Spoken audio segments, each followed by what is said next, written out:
बाबा धवलेश्वर बालालिंग महाप्रभु दीपम ज्योति परम ब्रह्म दीपम ज्योति जनार्दन दीपहरत मे पापो पूजा दीप नमस्तुते बाबा धवलेश्वर बालालिंगाय नमो नमः। संसार सुखी रखंतु।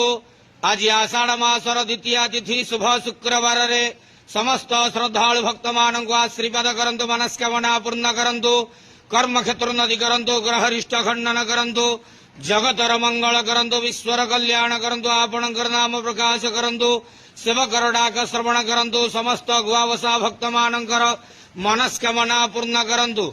महाप्रभु धवलेश्वराय बालालिंगाय नमो नमः। संसार सुखी रखंतु आनंदे जवार हरि बोलो। आज आषाढ़ मासर द्वितीय तिथि शुभ शुक्रवार रे समस्त श्रद्धालु भक्त मानक आशीर्वाद करंतु आनंदे जवार हरि बोलो। ओम नमः शिवाय महारुद्राय।